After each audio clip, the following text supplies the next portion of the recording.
We used to say those drops. Oh, time's going by so slow, man. That was awesome.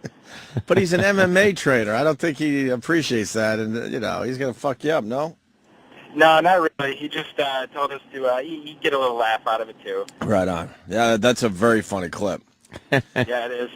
Thank you, sir. Let's go to Jimmy James, New Hampshire. Jimmy James. Morning, boys. What up, JJ? Morning. Hey, I went to college up in upstate New England, so I had plenty of opportunity tripping. We tripped one time, and it was me and my buddy tripping, and two other meatheads in the car who never tripped. And one of the non-tripping meatheads decided at one point to go, "Imagine if we got in a car accident and all of us died except for Greg, who was the kid that was tripping." He fucking lost his shit so bad. He forgot who he were. He forgot who he was. I had to take him back to my room, and he was laying in my bed for approximately 6 hours, and we just had to sit there talking him down.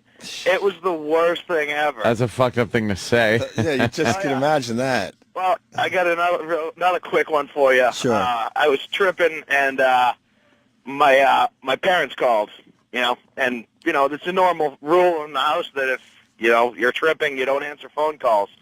Well, somebody decided to give me the phone anyway. So I figured I was holding it together. I told them I got on a conversation where they'd do most of the talking, started talking about my grandmother, and somehow it turned to money. And I thought I was doing well until somewhere in the conversation my mom just went, "James, what the hell are you talking about?" Did I lose you? Sort of. I wish I had that clip. I wish I had that clip from Fargo. So, end of story. Wow. I suck yams. That was terrible. I swear to you, I was waiting for the second part of that. That was so bad. There was more, but that silence was so uncomfortable. I just Deafening. You know what I love? Let's break down JJ's call. The first part of your call was terrific, man. Yeah. And it had a nice out. The guy, was freaked out. You had to talk him down. And then you were feeling good. I know how it is. You're feeling good. You know what? I'm going to take another shot. I can't do no wrong today. Yeah, look at me. I'm part of the show today. I'm special. I'm a fucking jizz mop. And the only reason we both stopped talking is because I really thought there was a second part. Yeah, I didn't think the story stopped there. I thought that was a setup to a nice punchline or something. Well, my roommate, needless to say, he's going to try? No, what are you doing? Are you trying to recover? I'm going. Needless to say, I walked in, told everyone about it, and when you're tripping, words don't come out quite right. My roommate looked at me and went, "Oh, man, you're fucked. There's nothing you can do now." At which point, I lost it. Probably would have been better. Probably not. Wow. I'm out.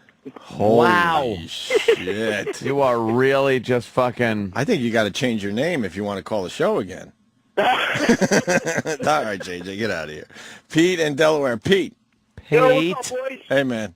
I just want to tell about a bad trip, man. Me and my girlfriend went camping. I was married at the time. My wife knew about my girlfriend, but we had dropped a bad shitload of acid and shrooms, man. It just went bad. We started shitting ourselves, pissing ourselves, and we started walking around the campsite, walking around the thing. I had to call my wife to talk us down, man. And I just started, looking at my girlfriend and saying, "What the fuck am I doing with it? I got a beautiful wife, man." So all them guys who, going around with girlfriends, just trip with them, see if they really want to be with them, man. Because I tell you what, my wife talked me down. It's great. Yeah, your phone is a little rough, but basically you were tripping with your girlfriend, and it was so bad that you called your wife to talk you down?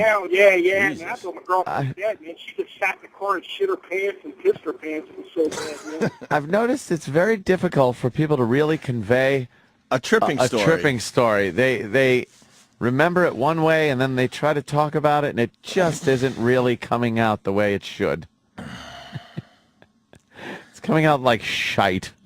But look how good they look. I know, that's just it. It's like, oh, that's cool, and then I just heard what you said, and I want to continue going. I know. Because how do you not take this phone call? Smoking pot story, almost suffocated on Oreos. How do you do that?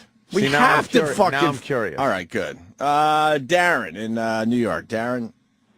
Yeah, I was drunk and started smoking.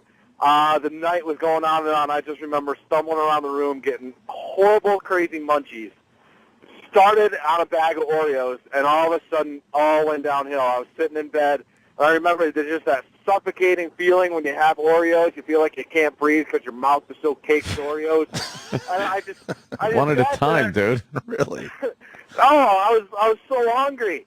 So I'm sitting there. I remember laying in bed, and my wife comes over, and she's like, "Are you okay?" And I was like, "Honey, I think I'm dying." And I just remember just sitting there in tears because I didn't think I was going to survive through that night. Horrible. Ended up later just puking everything out, and the night went on pretty normal, and once again another night goes by, and more pot goes in, and it was a great